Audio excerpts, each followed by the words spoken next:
El cuero viejo huele a tiempo, a una acumulación de inviernos silenciosos y veranos olvidados. Aquí, entre las prensas y los hierros de dorar, el aire es denso con el aroma de la cola caliente, del papel verjurado y del polvo que se asienta sobre los lomos de los libros como una fina capa de memoria. Mis manos, ahora un mapa de venas y manchas de la edad, conocen cada herramienta por su peso, cada piel por su grano. Han pasado décadas desde que estas mismas manos, entonces más firmes, tocaron la seda.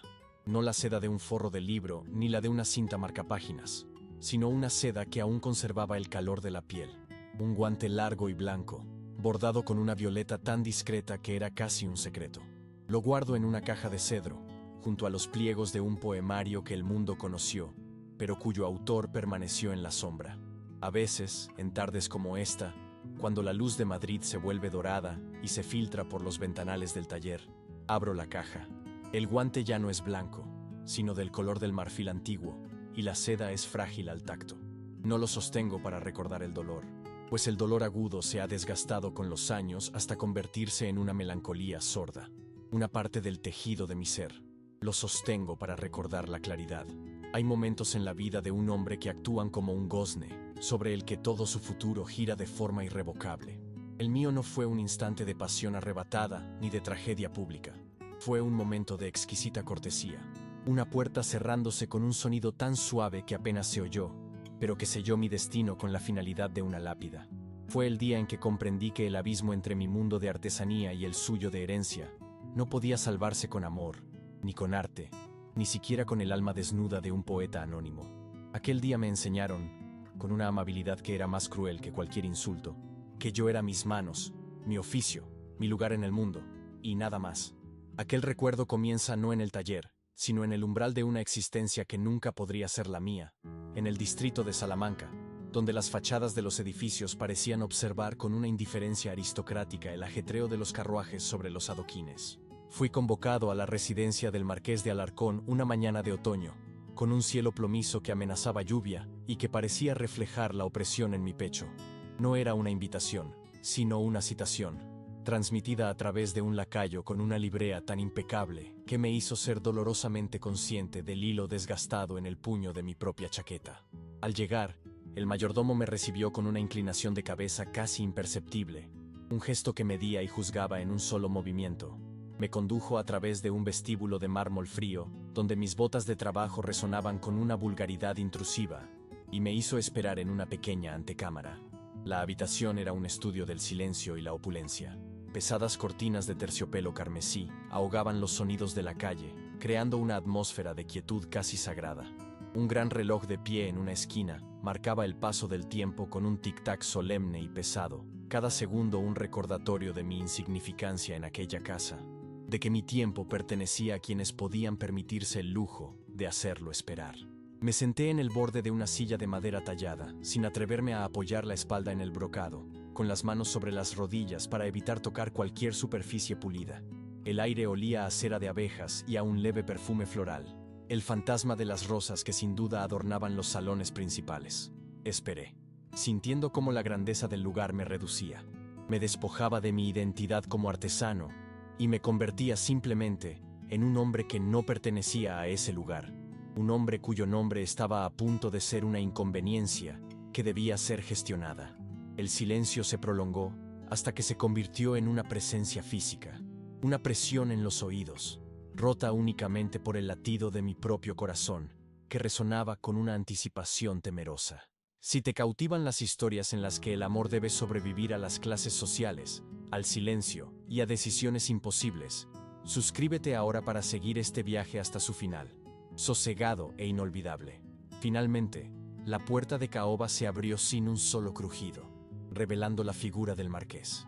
Era un hombre de cierta edad, con una postura erguida que la costumbre y el linaje habían hecho natural.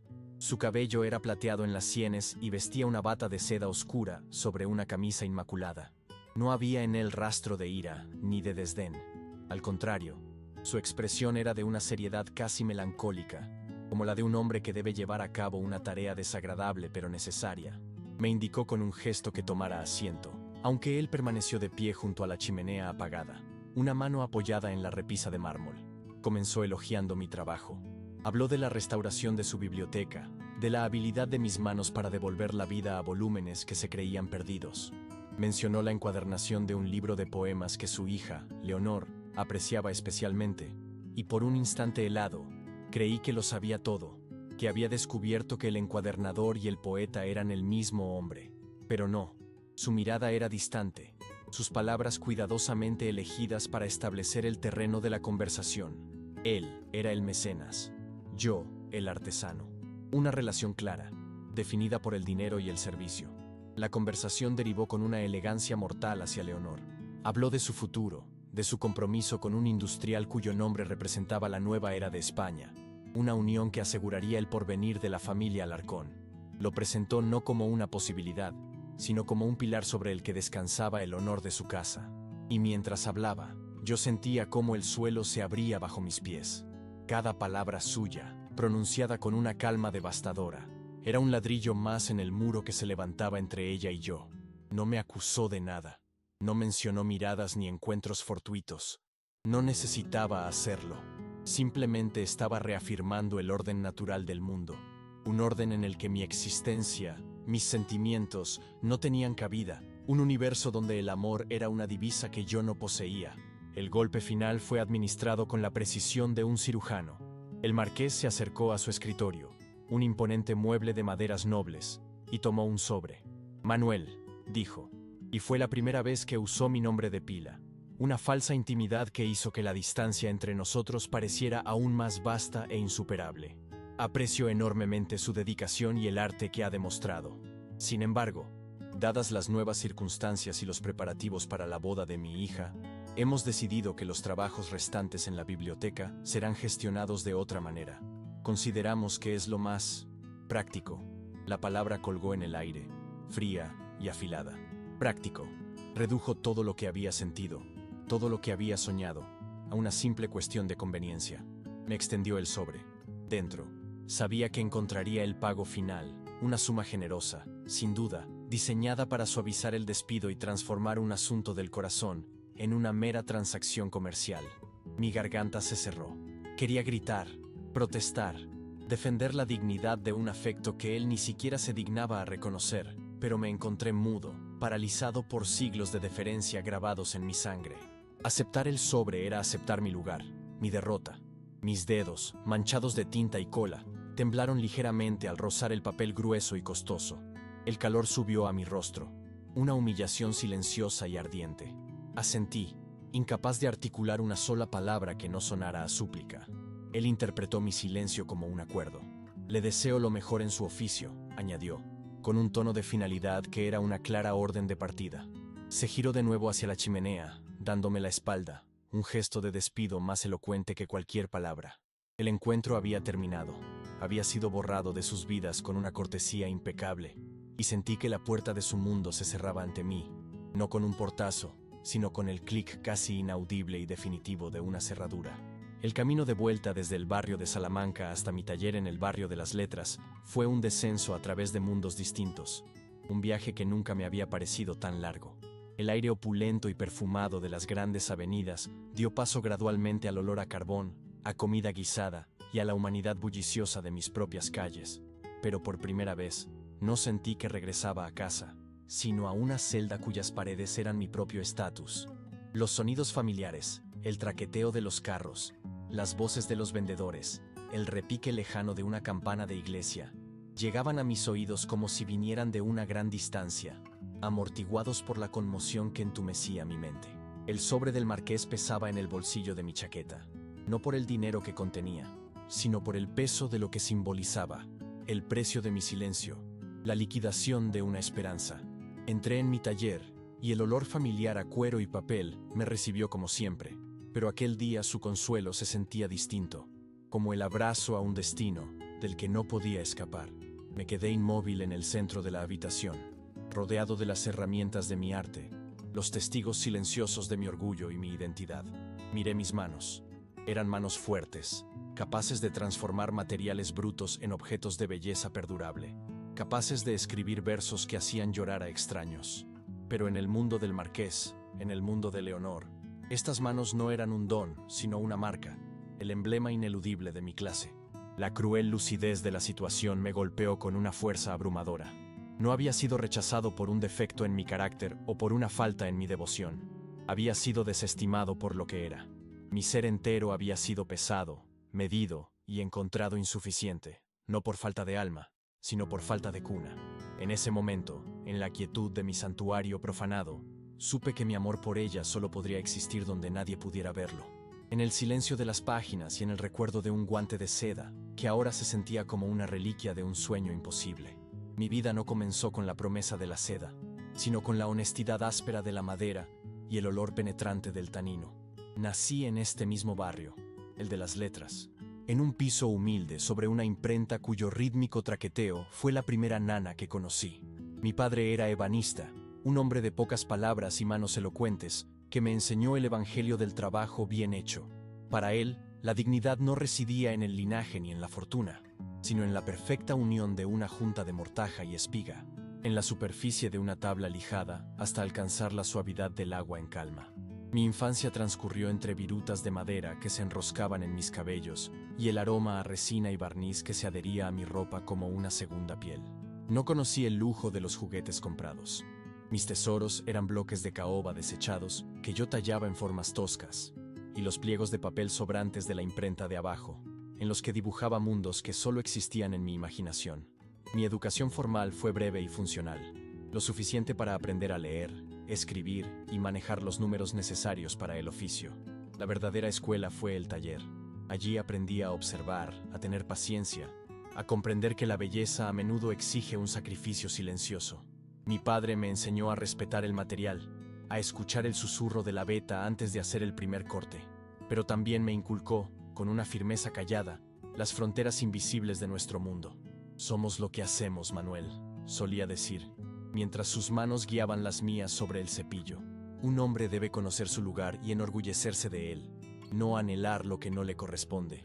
Yo asentía, comprendiendo sus palabras en la superficie, pero en mi interior, una semilla de curiosidad ya había sido plantada por los libros que veía nacer en el piso de abajo, libros destinados a manos que nunca tocarían una gubia, y sentía una vaga e indefinible hambre por el universo que contenían sus páginas. Fue la enfermedad de mi padre, una tos persistente que se robó la fuerza de sus pulmones, lo que me llevó del taller de ebanistería al de encuadernación. Un primo de mi madre, el viejo Elías, necesitaba un aprendiz, y mis manos, ya hábiles con la madera, aprendieron un nuevo lenguaje, el del cuero, el cartón y el hilo. Elías era un maestro severo pero justo, y bajo su tutela descubrí una pasión que superaba a la de la madera. Encuadernar un libro era más que un simple oficio, era un acto de preservación, de dar un cuerpo digno a un alma hecha de palabras. En la quietud del taller, rodeado de prensas, cizallas y hierros de dorar, encontré mi santuario. Aprendí a distinguir la piel de cabra de la de becerro por el tacto, a mezclar la cola con la proporción exacta para que fuera fuerte pero flexible, a coser los cuadernillos con una tensión que permitiera que las páginas se abrieran con la docilidad de un secreto confiado. Pero mi verdadera educación, la que moldeó al hombre que soy, tuvo lugar en las horas silenciosas después de que Elías se marchara. A la luz de un quinqué de aceite, devoraba los textos que pasaban por mis manos, no solo los clásicos que encuadernaba para bibliotecas adineradas, sino también los volúmenes de poesía moderna, los ensayos filosóficos, las novelas que hablaban de pasiones y dilemas sociales que me parecían tan lejanos y, sin embargo, tan íntimamente comprensibles. Las palabras de aquellos autores se convirtieron en mis compañeras, mis confidentes. Me enseñaron la arquitectura de la emoción, la música del lenguaje, y en la soledad de mi pequeño cuarto, con los dedos aún manchados de tinta y el olor a cuero impregnándolo todo, comencé a escribir, tímidamente al principio, luego con una urgencia que no podía contener. Mis versos eran un intento de dar forma al anhelo que sentía, de tender un puente entre la realidad de mi existencia artesanal y la vastedad del mundo interior que los libros me habían revelado, sin sospechar jamás que esas palabras, escritas en secreto, algún día se convertirían en la única y peligrosa conexión con un alma que habitaba al otro lado de un abismo social infranqueable. Hubo un tiempo, antes de que la sombra de Leonor se proyectara sobre mi existencia, en que mi vida conoció una forma de paz sencilla y predecible. Me casé con Isabel, la hija del sastre cuya tienda se encontraba al final de nuestra calle. Era una mujer de una belleza serena, con manos trabajadoras y una mirada que entendía los límites de nuestro mundo sin resentimiento. Nuestro matrimonio no fue una unión de pasiones arrebatadas, como las que leía en los poemas, sino un acuerdo tácito de compañía y apoyo mutuo, un refugio construido con los ladrillos del afecto tranquilo y el respeto. Isabel era el ancla que me mantenía sujeto a la realidad. Celebraba mis pequeños éxitos en el taller, se preocupaba por la mancha de cola en mi mejor camisa, y sabía cómo el silencio de la tarde podía llenarse con el simple aroma del pan recién horneado. Ella conocía mi amor por los libros, aunque no siempre comprendiera la profundidad de mi fascinación. A veces me encontraba leyendo tarde en la noche y, en lugar de reprocharme el gasto de aceite, simplemente me dejaba un vaso de leche tibia en la mesa, un gesto de cuidado que valía más que cualquier palabra. Sabía que yo escribía, pero consideraba mis versos una afición inofensiva, un capricho de un hombre demasiado sensible, nunca una vocación que pudiera alterar el curso de nuestras vidas. Con ella, construí una existencia modesta pero sólida, marcada por el ritmo constante del trabajo y las pequeñas alegrías domésticas.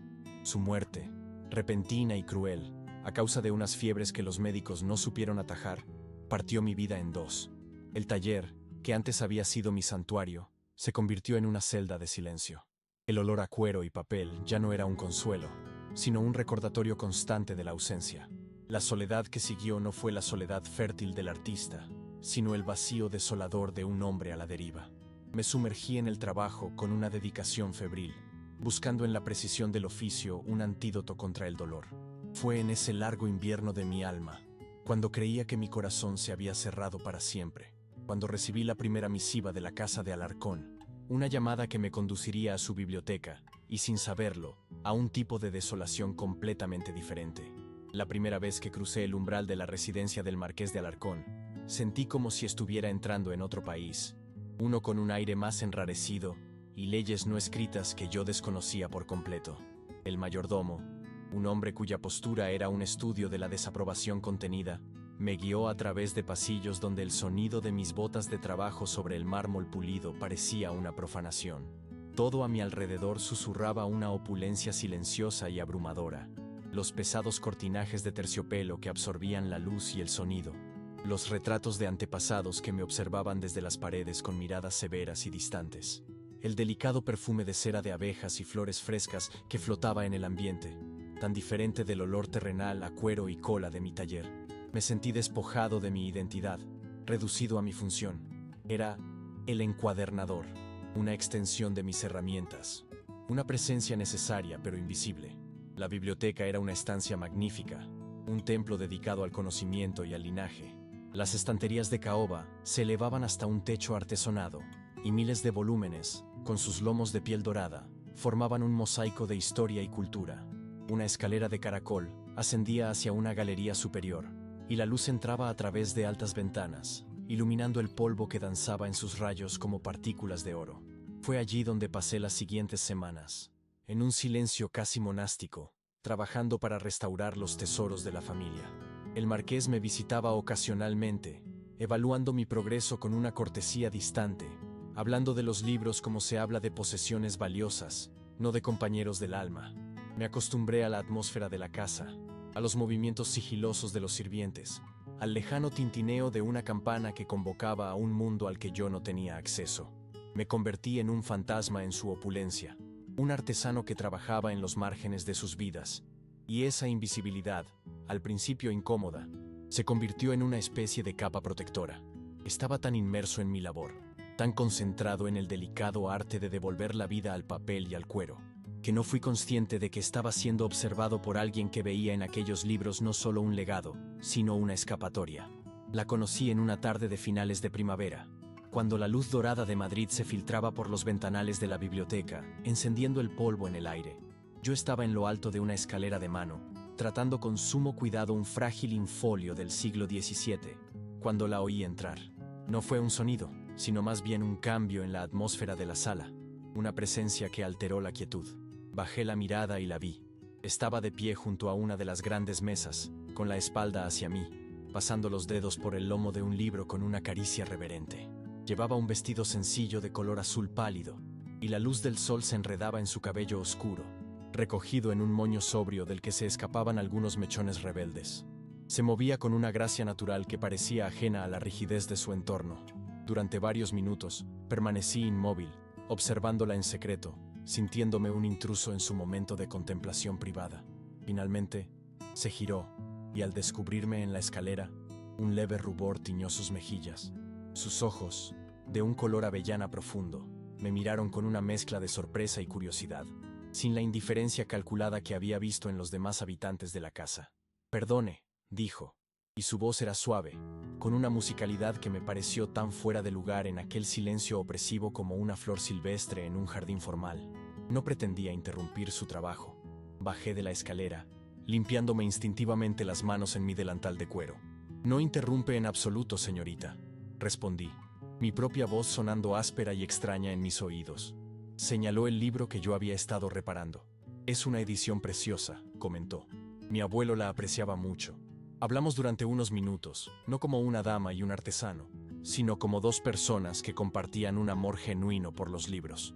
Me preguntó por las técnicas que utilizaba, por la naturaleza de las tintas y la calidad del papel.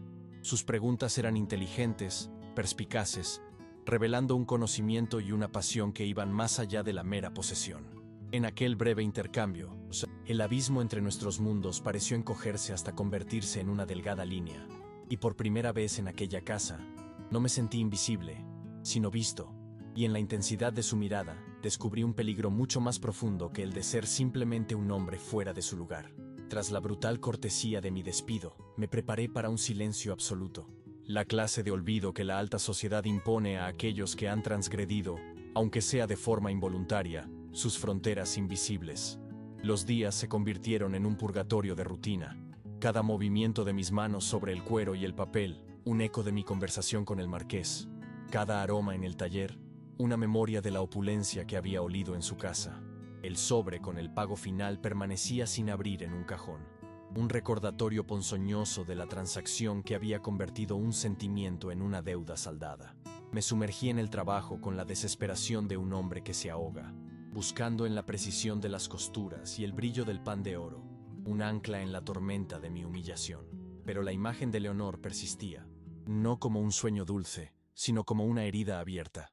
La recordaba en la biblioteca, la luz atrapada en su cabello, la inteligencia en sus ojos mientras hablaba de los libros que amaba. Me aferraba a la creencia de que ella no podía ser partícipe de la cruel diplomacia de su padre, que su espíritu era demasiado genuino para someterse a un cálculo tan frío. Y entonces, cuando la esperanza casi se había extinguido, convertida en la ceniza amarga de la resignación, llegó una nota. No fue entregada por un lacayo con librea, sino por una joven sirvienta de aspecto asustado que se escabulló por mi calle al anochecer. El papel era fino, de color crema, y no llevaba membrete. Su caligrafía, elegante pero con un temblor casi imperceptible, llenaba la página con palabras de disculpa por la brusquedad de su padre. Escribió sobre su pesar por la interrupción de mi trabajo en la biblioteca y añadió una línea que se clavó en mi corazón. «Espero que su arte encuentre siempre el aprecio que merece». Era una carta de una cortesía exquisita, una obra maestra de la ambigüedad. No había en ella ni una sola palabra personal, ni una alusión a nuestros encuentros. Y sin embargo, cada frase parecía esconder un significado más profundo. Era una despedida, sí, pero también era un reconocimiento. Una afirmación silenciosa de que lo que había existido entre nosotros, por breve que fuera, no había sido solo producto de mi imaginación. Sostuve la carta entre mis manos manchadas de tinta, el delicado papel un contraste brutal con la aspereza de mi piel, y sentí que, en lugar de cerrar la puerta, aquella nota la había dejado apenas entornada, invitándome a un pasillo de incertidumbre aún más doloroso que el rechazo absoluto.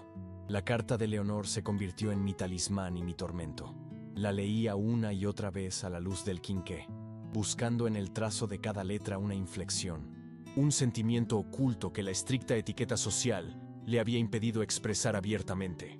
Las palabras eran un velo, y yo estaba desesperado por ver el rostro que ocultaban.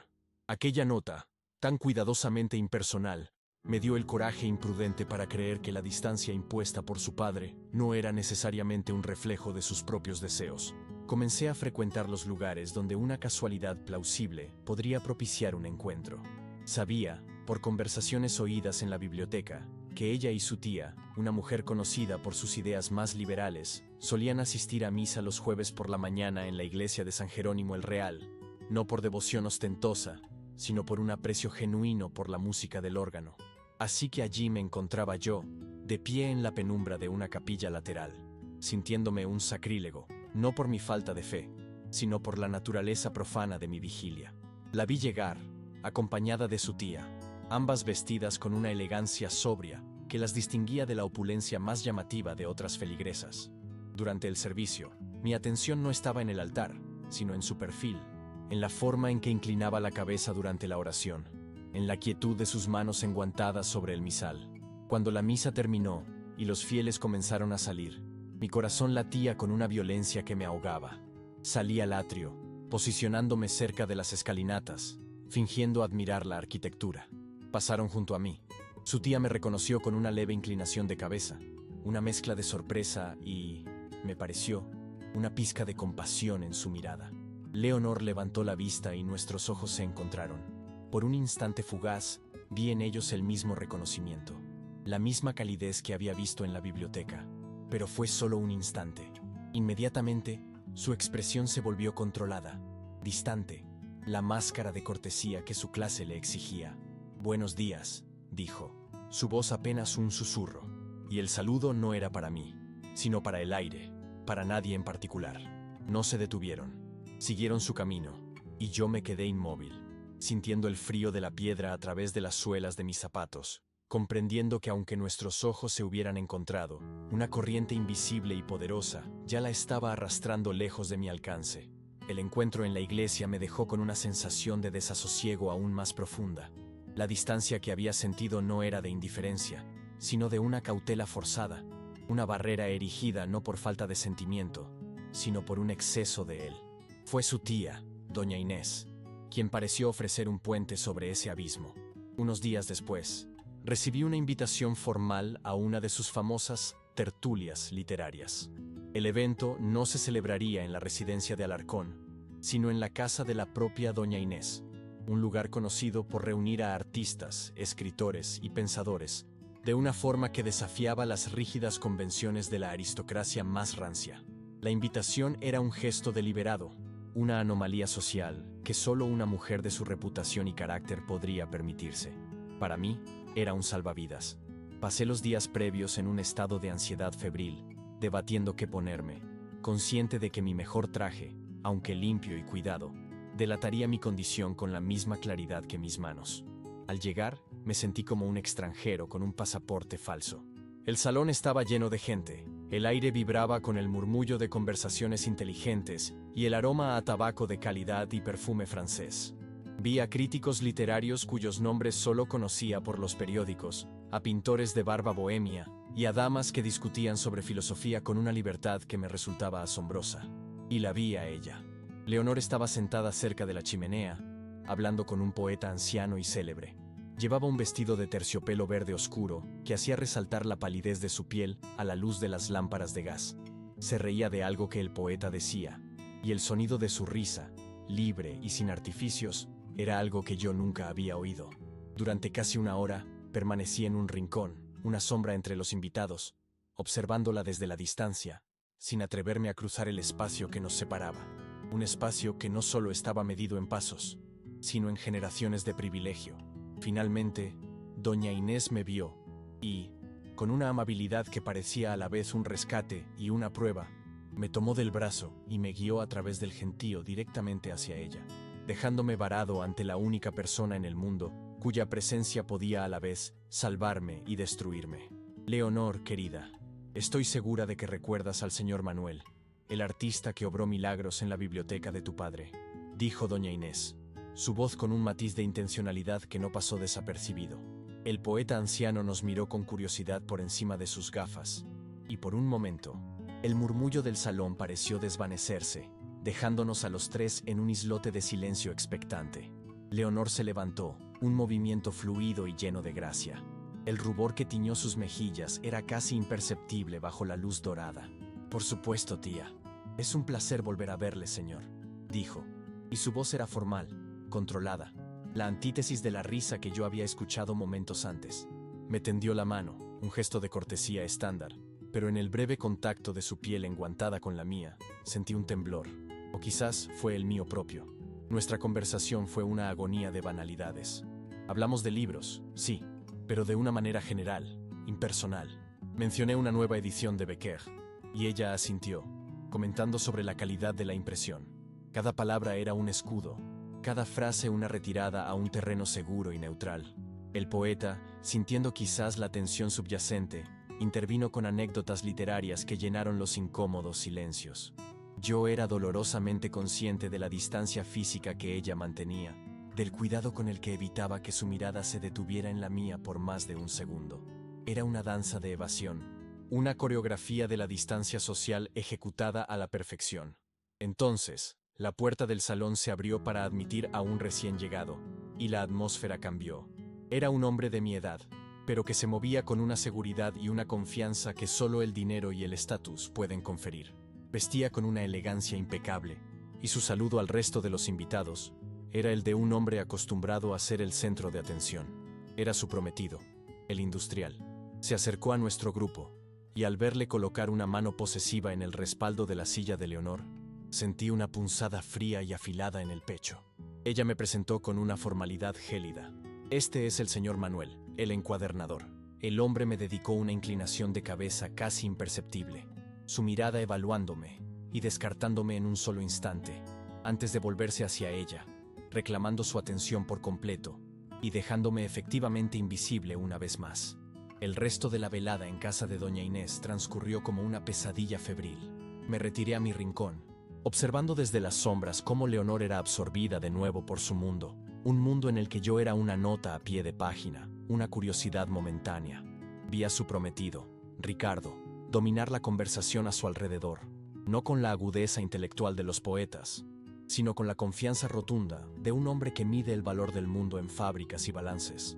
Hablaba del futuro de España, de ferrocarriles y de acero, y Leonor escuchaba con una expresión de cortés interés que no lograba ocultar del todo la fatiga en sus ojos. En un momento dado, sus miradas se cruzaron con la mía por encima de las cabezas de los invitados. Fue un instante de comunicación silenciosa y desesperada.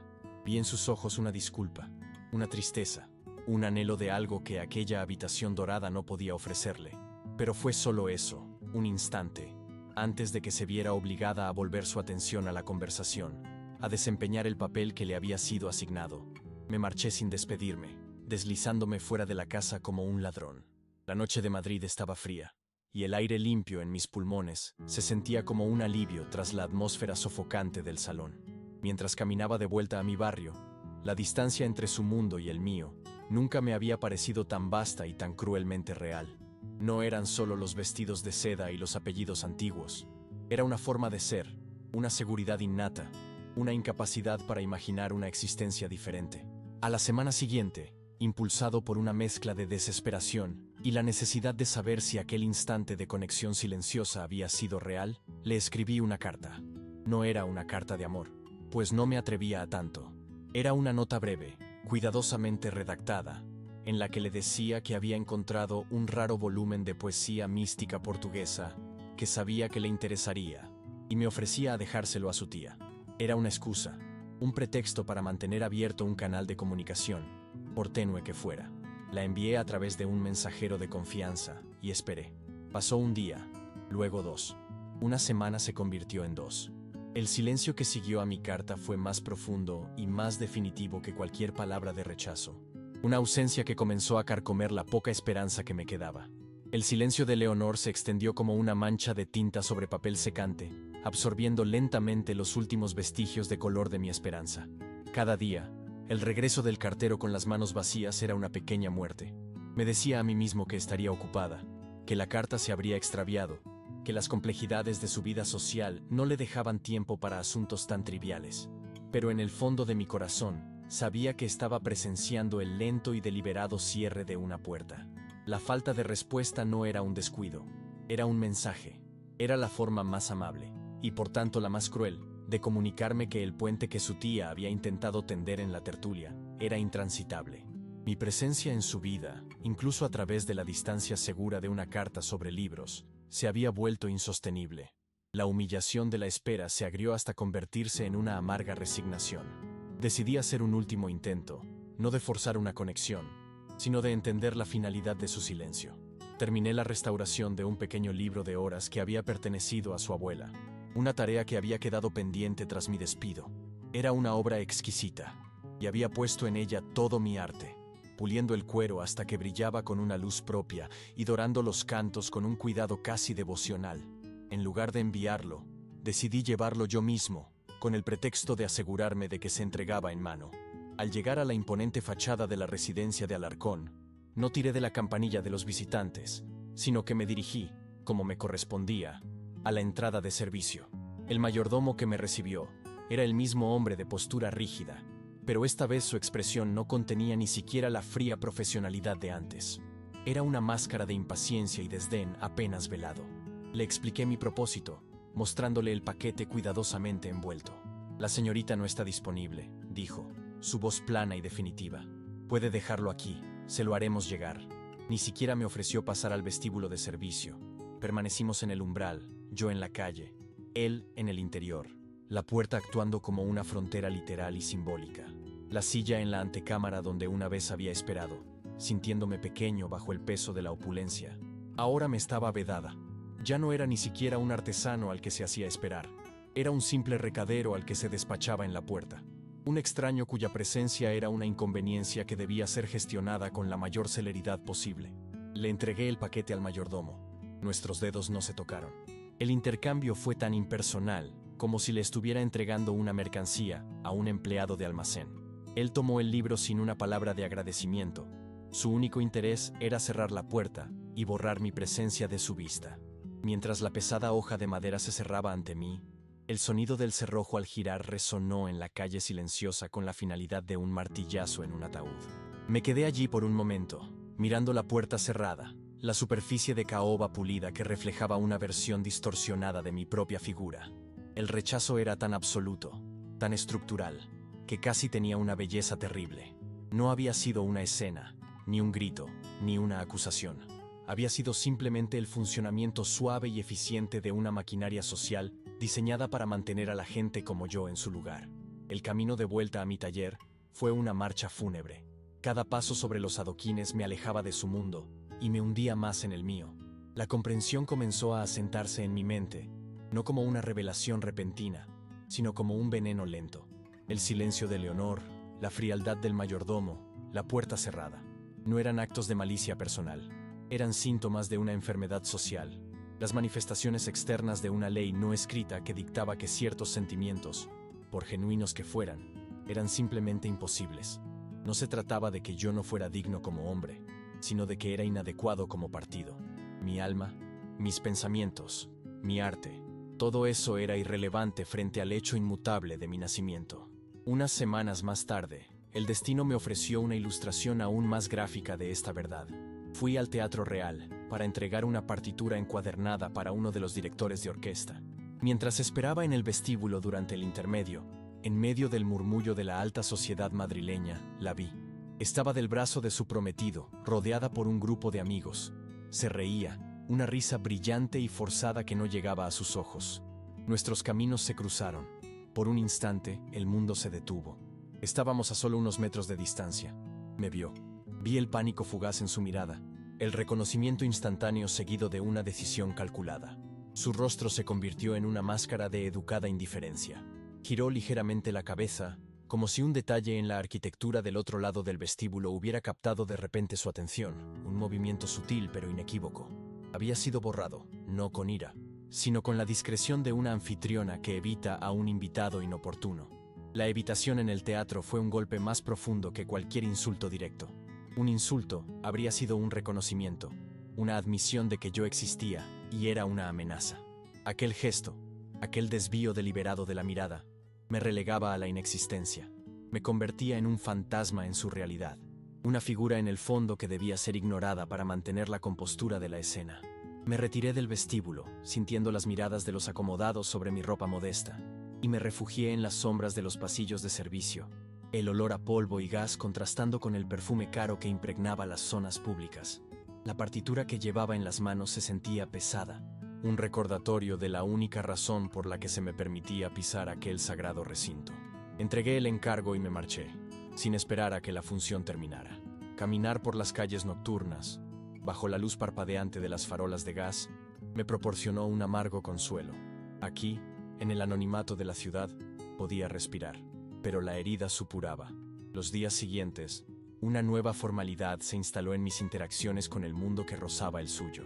El propietario de la librería para la que a veces hacía trabajos especiales, un hombre que siempre había disfrutado de una charla literaria conmigo, se volvió más reservado, sus conversaciones ahora estrictamente profesionales.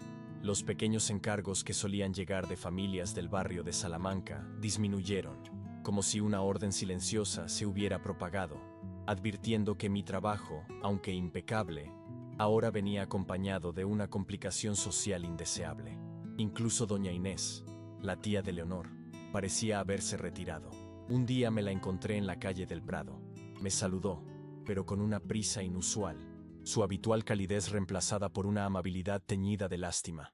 «Espero que esté bien, Manuel», dijo, y en su tono había una nota de finalidad, una despedida. No me invitó a visitarla, no preguntó por mi trabajo. La puerta que ella había abierto se estaba cerrando, no por su voluntad, sino por la presión de proteger a su familia, de contener el daño que mi simple existencia podría causar al honor de su sobrina. Me di cuenta de que no solo estaba perdiendo a Leonor, estaba siendo sutilmente excomulgado de cualquier círculo que pudiera llevarme cerca de ella, mi mundo encogiéndose metódicamente hasta los límites de mi propio taller. El taller se convirtió en mi única fortaleza y mi prisión. Sus cuatro paredes, antes un refugio de creatividad y paz, ahora se sentían como los límites de mi existencia. El olor a cuero, que siempre me había reconfortado con su promesa de trabajo honesto y belleza tangible, ahora me olía a confinamiento. Mis herramientas, extensiones de mis propias manos, yacían sobre el banco de trabajo como instrumentos de una sentencia. Con ellas podía crear objetos de arte perdurable, pero no podía forjar un pasaporte para salir de mi clase. La soledad se hizo más densa, poblada por los fantasmas de las conversaciones no tenidas y los futuros imposibles. Me sumergí en la escritura con una ferocidad renovada, no como un pasatiempo, sino como un acto de supervivencia. Mis poemas se volvieron más oscuros, explorando los temas del silencio, la distancia y los muros invisibles que separan a las almas. Escribir sobre Leonor era la única forma que me quedaba de estar con ella, de transformar el dolor sordo de su ausencia en algo con forma y significado. El poemario Ecos de Sombra nació de esa desolación. Era un diálogo con su fantasma, un mapa de mi propio corazón roto. Decidí publicarlo de forma anónima, no por modestia, sino por una especie de orgullo herido. Quería que mis palabras existieran en el mundo por su propio mérito, despojadas de la identidad del artesano que las había escrito. Quería que, si alguna vez llegaban a sus manos, las leyera sin el prejuicio de mi nombre, sin la mancha de mi estatus. Quería darle la verdad de mi alma, sin el estorbo de mi persona. A través de un contacto en una pequeña imprenta progresista, el libro vio la luz en una edición modesta, sin fanfarria. No esperaba nada de él, más allá del alivio catártico de haber dado voz a mi pena. Sin embargo, para mi asombro, el libro comenzó a encontrar su público. Un crítico influyente escribió una reseña elogiosa, alabando la elegancia contenida y la profunda melancolía de un poeta desconocido, que parecía entender las corrientes secretas del corazón humano. El nombre del autor anónimo empezó a susurrarse en las tertulias, incluida, según me enteré, la de doña Inés, convirtiendo mi dolor más íntimo en un objeto de curiosidad pública, y sin yo saberlo, en el arma final que sellaría nuestro destino. El éxito discreto de Ecos de Sombra fue una experiencia extraña y disociadora. Oír a la gente en las librerías o en los cafés discutir sobre versos que yo había escrito en la soledad de mi taller a la luz de un quinqué, se sentía como espiar una conversación sobre un extraño. Hablaban del alma sensible del poeta, de su comprensión de la pérdida, y yo me sentía como un impostor, oculto a plena vista. La ironía era casi insoportable. Mi mundo interior, el único aspecto de mi ser que yo consideraba verdaderamente valioso, era celebrado, mientras que mi yo físico, el hombre de manos callosas y ropa modesta, seguía siendo invisible o, peor aún, un obstáculo. La distancia entre Manuel el encuadernador y el poeta anónimo se ensanchó, convirtiéndose en un abismo que reflejaba la brecha entre mi realidad y mis anhelos. Un día, mientras entregaba un pedido en una librería cerca de la Puerta del Sol, vi un ejemplar de mi propio libro en el escaparate. Junto a él había novelas de Galdós y ensayos de Clarín. Por un momento, sentí una oleada de orgullo. Mis palabras estaban allí, en compañía de los grandes. Pero la sensación se evaporó rápidamente, reemplazada por una profunda tristeza. Aquel libro era un embajador de un reino al que yo nunca tendría acceso. Podía enviar mi alma a los salones y las bibliotecas de la élite, pero mi cuerpo debía permanecer en la puerta de servicio.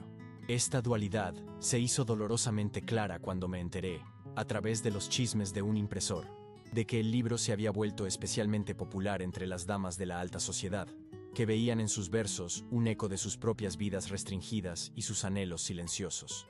La idea de que Leonor pudiera estar entre esas lectoras era a la vez un consuelo y una tortura. Leerían mis poemas en voz alta en la tertulia de su tía. ¿Discutiría ella mis palabras con el mismo fervor con el que una vez discutió conmigo sobre las ediciones antiguas? La posibilidad de que ella se sintiera comprendida por mi alma, sin saber que pertenecía al hombre que su mundo le obligaba a rechazar, era la forma más exquisita de conexión y la más cruel forma de separación. El poeta anónimo podía tocar su corazón, pero Manuel, el hombre de carne y hueso, tenía prohibido incluso rozar su mano. La culminación de esta extraña existencia dual llegó en una tarde lluviosa de otoño. Había sido convocado a un café en la calle de Alcalá, uno de los pocos lugares donde el mundo literario y el de la burguesía se mezclaban con cierta facilidad. El dueño me había encargado una encuadernación especial para un cliente importante y quería discutir los detalles. El café estaba lleno, el aire denso por el humo de los puros y el aroma a café recién hecho. Mientras esperaba al propietario en una pequeña mesa cerca de la entrada, mis oídos captaron fragmentos de una conversación que me heló la sangre. Un grupo de damas, sentadas a apenas 2 mesas de la mía, discutían con animado interés el misterio del poeta de Ecos de Sombra. Una de ellas, una mujer de mediana edad con un sombrero adornado con plumas, sostenía una copia de mi libro. Dicen que debe de ser un aristócrata desencantado, especulaba. Alguien que conoce el vacío de nuestros salones desde dentro. Nadie más podría escribir con tanta verdad contenida. Otra asintió con fervor. O quizás un diplomático extranjero, un alma solitaria en una tierra extraña. La melancolía tiene un acento universal.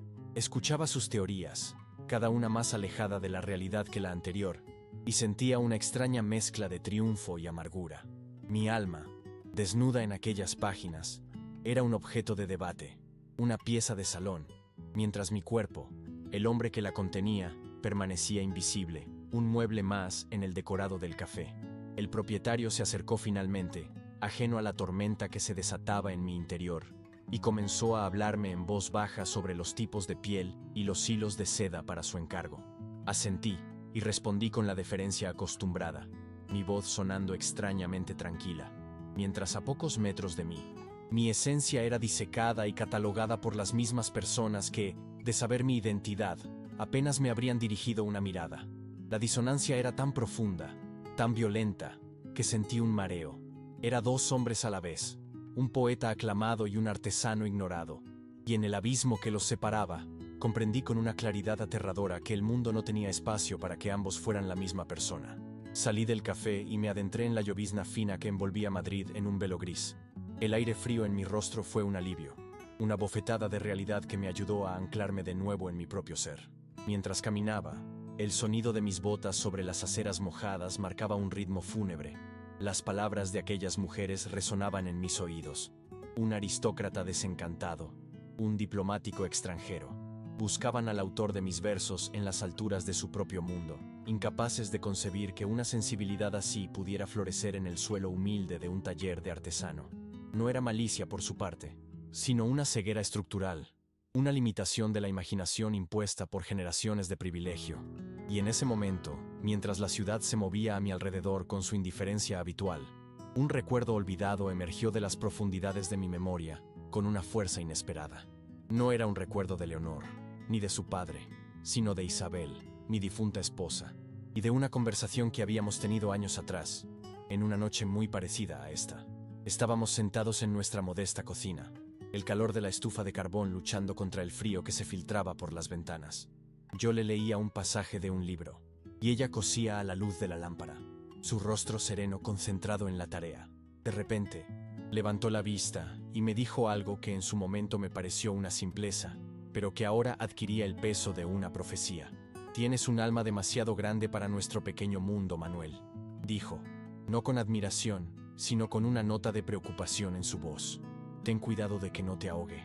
En aquel entonces no la entendí, pero ahora, caminando bajo la lluvia, con el eco de las alabanzas a mi yo invisible y el desdén hacia mi yo visible, sus palabras volvieron a mí como un testamento, y con ellas vino el recuerdo de la promesa que selló aquel momento, una promesa que había guardado en el rincón más secreto de mi corazón, un ancla que me había mantenido firme sin que yo mismo fuera plenamente consciente de su poder. La promesa estaba ligada a un secreto que solo Isabel y yo habíamos compartido, un giro del destino tan improbable que a veces yo mismo dudaba de su realidad. Sucedió unos pocos años después de nuestra boda.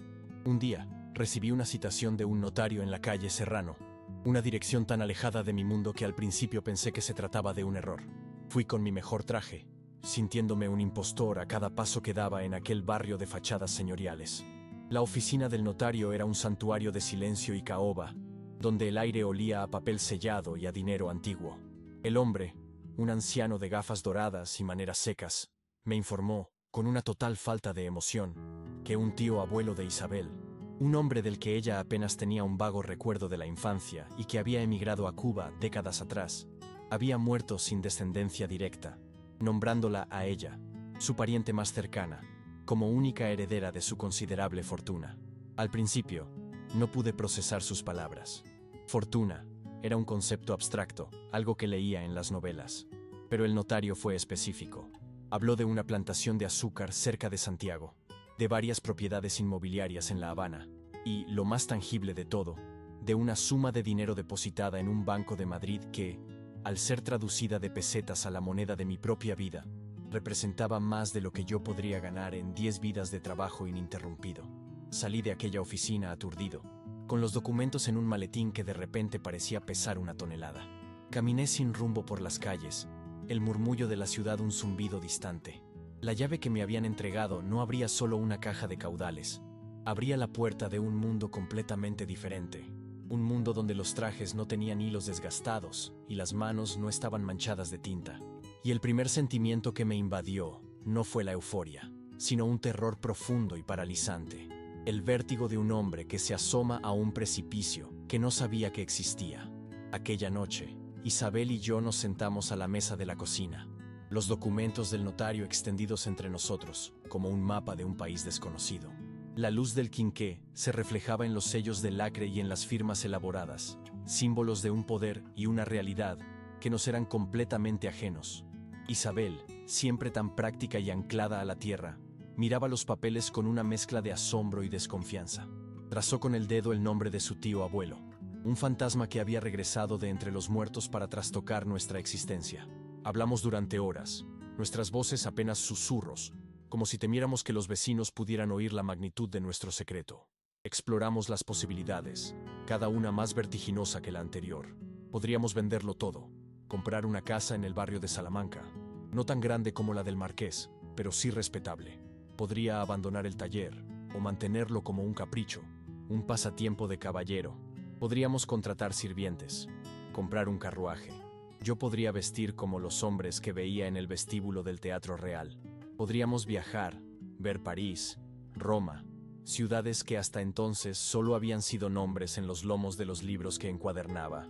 Por un momento, nos permitimos soñar, construir un castillo en el aire con los ladrillos de aquel oro inesperado. Pero a medida que la noche avanzaba, una extraña melancolía comenzó a apoderarse de nosotros. Cada elemento de esa nueva vida que imaginábamos parecía exigir el sacrificio de una parte de nosotros mismos. La casa en Salamanca significaría abandonar a nuestros vecinos, las conversaciones en el umbral de la puerta, la red de favores y familiaridad que constituía nuestro hogar. Los sirvientes significarían el fin de nuestra intimidad, la presencia constante de extraños en nuestro espacio más sagrado. El carruaje significaría no volver a sentir el pulso de la ciudad bajo las suelas de mis zapatos. La fantasía, al ser examinada de cerca, reveló su esqueleto de pérdidas, y nos dimos cuenta de que el precio de convertirnos en otras personas era, precisamente, dejar de ser quienes éramos. Fue Isabel quien lo verbalizó primero, con esa sabiduría sencilla y profunda que siempre la caracterizó. Apartó la vista de los documentos y me miró fijamente, sus ojos claros buscando los míos en la penumbra. No seríamos nosotros, Manuel, dijo en voz baja. Seríamos una imitación. Nos tolerarían por nuestro dinero, pero nunca nos aceptarían. Siempre seríamos los artesanos que tuvieron suerte. Cada gesto nuestro sería juzgado, cada palabra medida. Viviríamos en una constante representación y olvidaríamos cómo ser simplemente tú y yo. Sus palabras resonaron con una verdad tan innegable que disiparon por completo los últimos vestigios de la fantasía. Comprendí en ese instante el coste moral del que ella hablaba. Ascender en la escala social con dinero heredado no era una liberación, sino una forma diferente de servidumbre. Sería un esclavo de las apariencias, de las expectativas, del miedo constante a cometer un error, a decir la palabra equivocada, a usar el tenedor incorrecto. Mi orgullo, forjado en la dignidad de mi oficio y en la independencia de mi espíritu, se erosionaría día a día bajo la condescendencia amable de aquellos que habían nacido en ese mundo y que siempre me verían como un intruso. Me imaginé en una de sus tertulias, no como un poeta anónimo y misterioso, sino como el encuadernador enriquecido, una curiosidad a la que se le permitiría hablar siempre que no olvidara su lugar.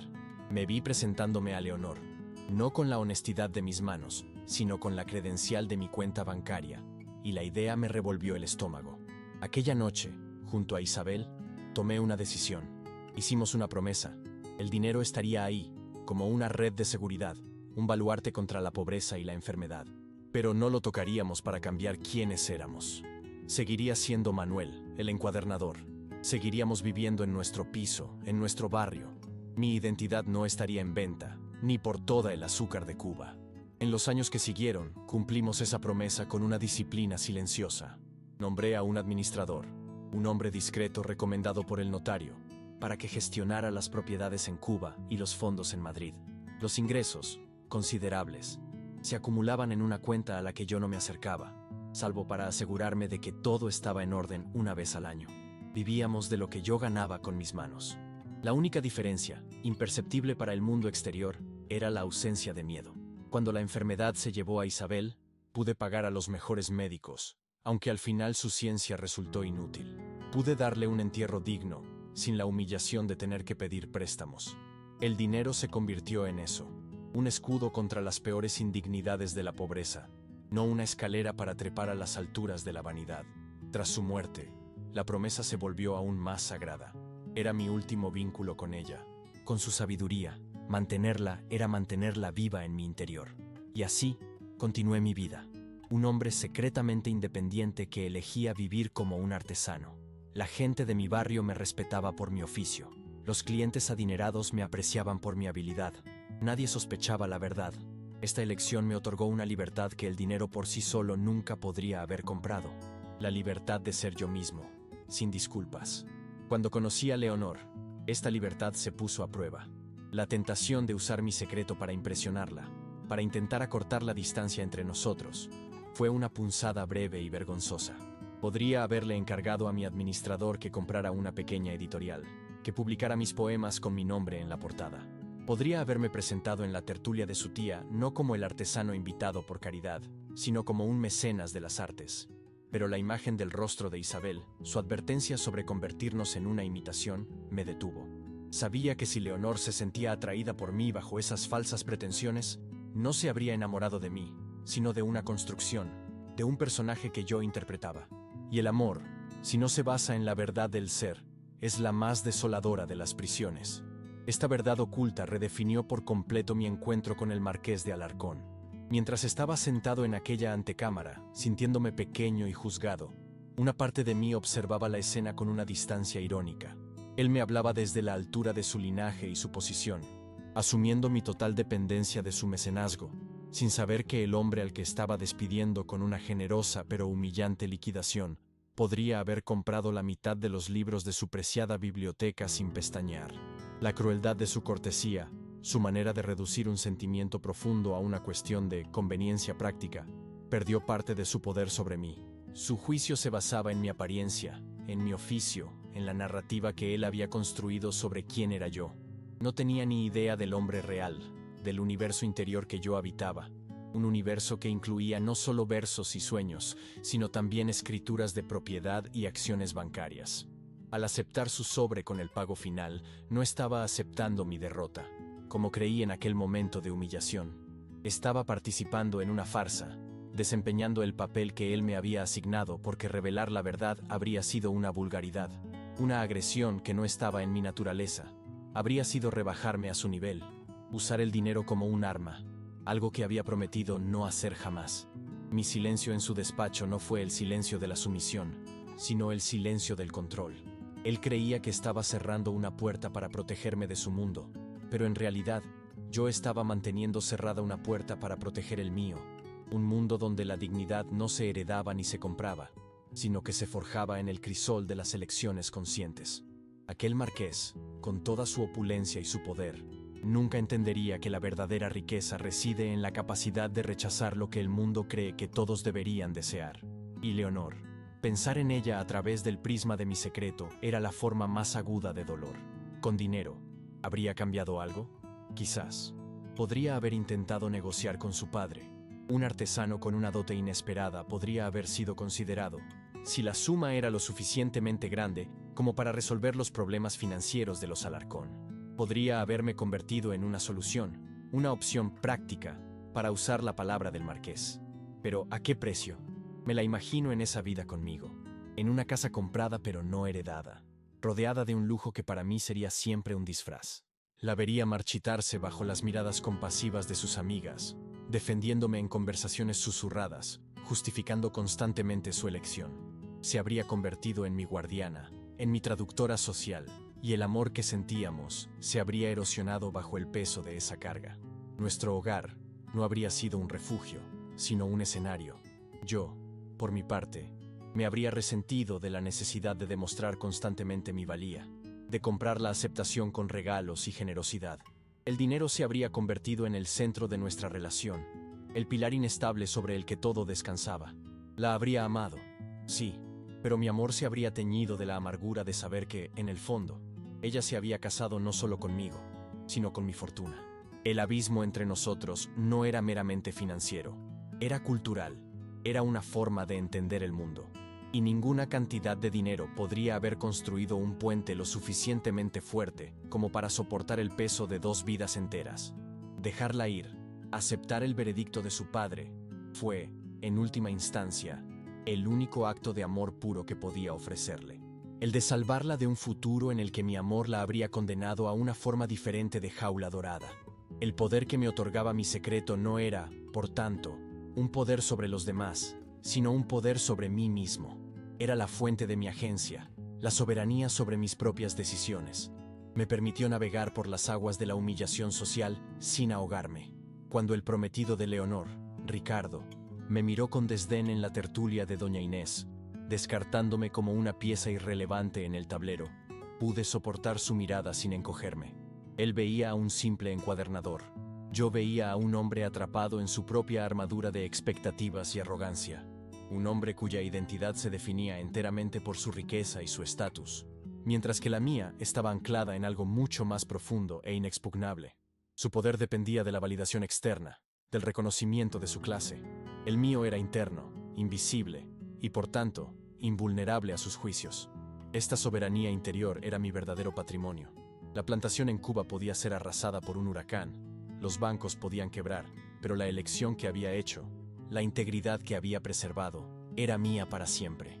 El marqués y su futuro yerno creían que me habían derrotado, que habían reafirmado con éxito el orden natural de su mundo. Pero nunca hubo una batalla. Yo no estaba jugando a su juego.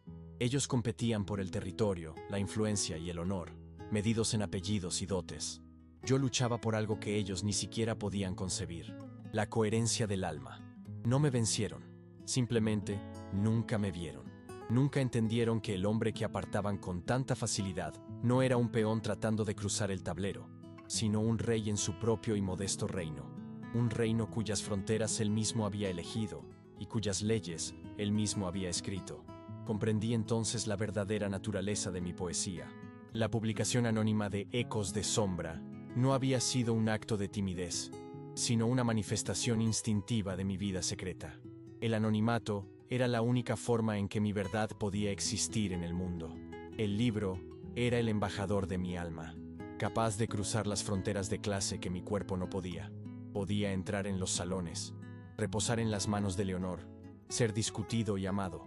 Todo ello mientras Manuel, el artesano, permanecía a salvo en la fortaleza de su taller. Si hubiera firmado los poemas con mi nombre, habrían sido leídos de otra manera. Se habrían convertido en los versos de un encuadernador, una curiosidad, un ejemplo de talento anómalo en un hombre de clase trabajadora. El foco se habría desplazado de la obra al autor, del sentimiento a la circunstancia.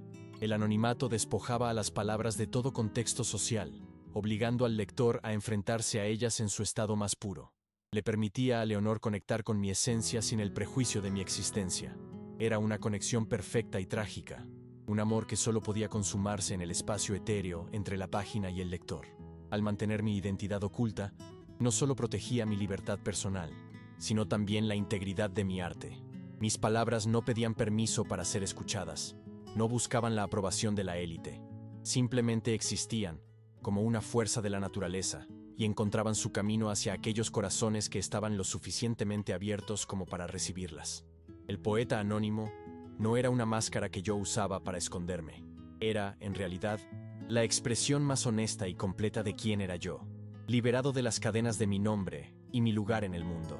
Esta revelación interna me trajo una paz extraña y profunda. El dolor por la pérdida de Leonor no desapareció, pero cambió de naturaleza. Ya no era la herida abierta de la humillación y el rechazo, sino la cicatriz limpia de un sacrificio hecho con plena conciencia. Yo había elegido. No había sido una víctima pasiva de las circunstancias, sino un agente activo de mi propio destino. Había sopesado los mundos y había elegido el mío, no porque fuera mejor, sino porque era auténtico. El recuerdo de mi padre, un hombre que medía la valía de una persona por la honestidad de su trabajo, volvió a mí con una nueva claridad. Él me había enseñado que la dignidad residía en la perfecta ejecución de una junta, en la suavidad de una madera bien lijada. Yo había llevado su lección un paso más allá. Había aprendido que la dignidad también residía en el rechazo de una vida que no era la tuya, por muy dorada que pareciera. Había honrado a mi padre y a mi esposa al permanecer fiel a los valores que ellos me habían inculcado.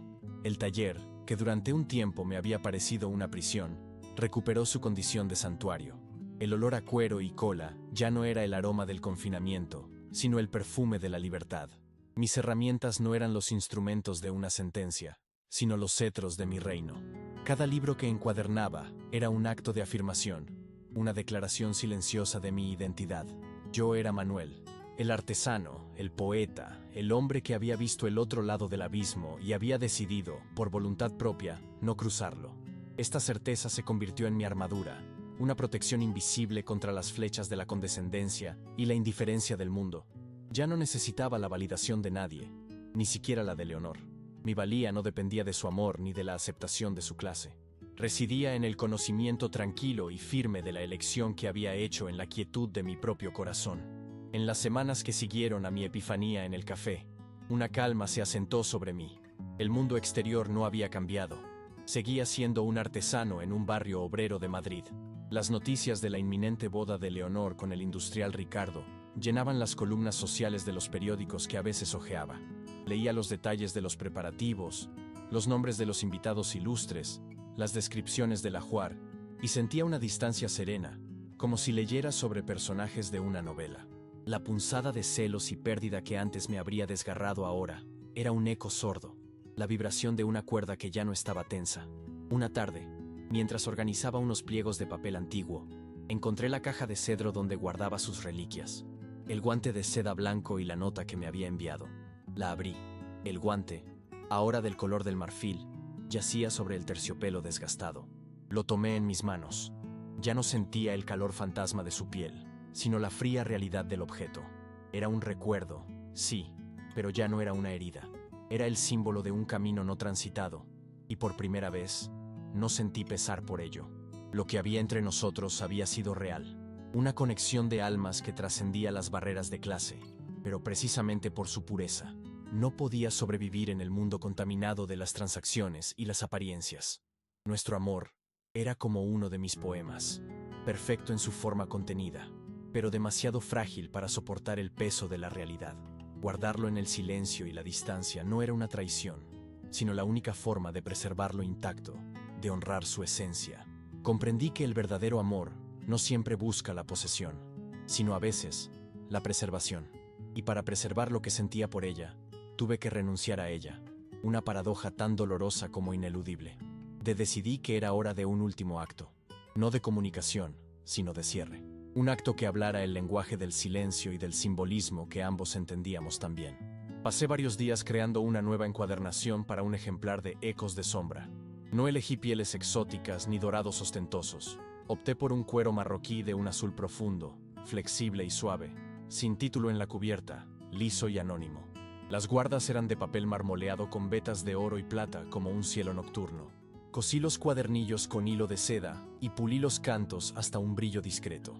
Era la forma física de mi amor, sobrio por fuera, rico y complejo por dentro. No era un regalo para impresionar, sino un espejo. Dentro, en la página del título, no escribí dedicatoria ni firma, no hacía falta. El libro era la firma. Luego tomé el guante de seda de su caja, lo doblé con cuidado y lo coloqué entre las páginas centrales, junto a un poema sobre la belleza de aquello que nunca puede poseerse del todo. Añadí una violeta seca, del mismo tono que la bordada en el guante. El paquete, envuelto en papel de estraza y atado con un simple cordel, no revelaba nada. Un secreto en humildad, un tesoro a plena vista. Lo envié con un mensajero de confianza, con instrucciones de entregarlo y marcharse sin esperar respuesta. No pedía agradecimiento, era restitución, un final. Al devolverle su guante, le entregaba también mi despedida, encuadernada en silencio.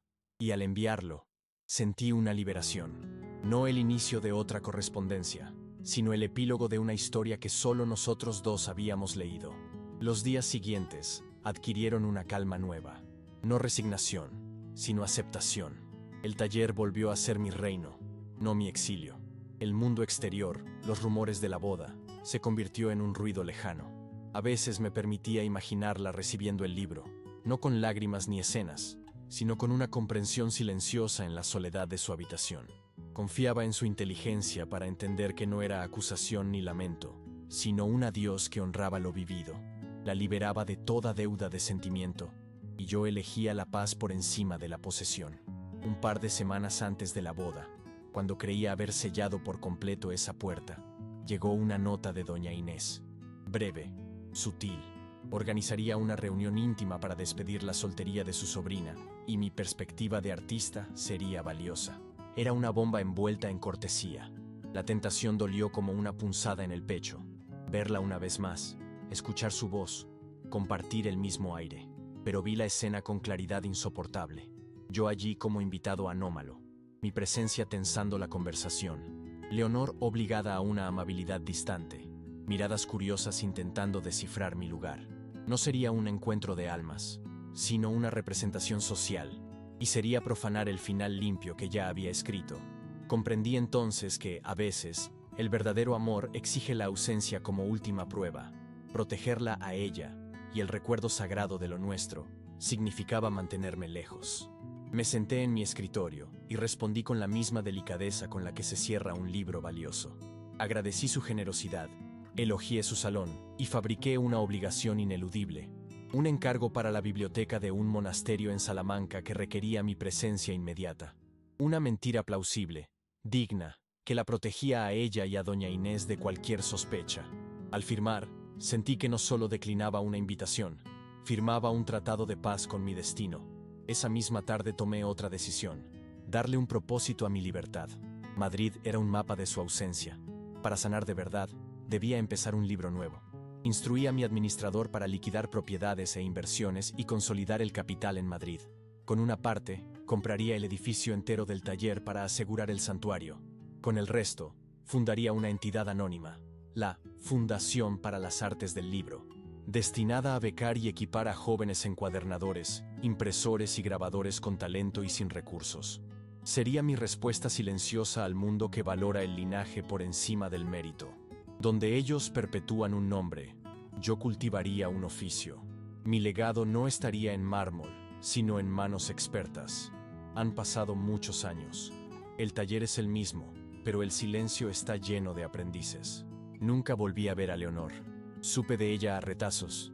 Esposa impecable, madre, anfitriona respetada. Y aunque la desigualdad venció en lo práctico, en la única batalla que importaba, la integridad del alma, no hubo derrota. Mi dignidad no se vendió. Hoy, al sostener aquel guante ya del color del marfil antiguo, entiendo la diferencia entre precio y valor. Su mundo adoraba el precio. El mío aprendió el valor, el trabajo bien hecho, la promesa cumplida, el amor preservado en su forma más pura a través del sacrificio. La verdadera riqueza, lo sé ahora, suele estar en lo que uno elige no reclamar, en las puertas que decide no cruzar, en el silencio que escoge en lugar del aplauso. Tar.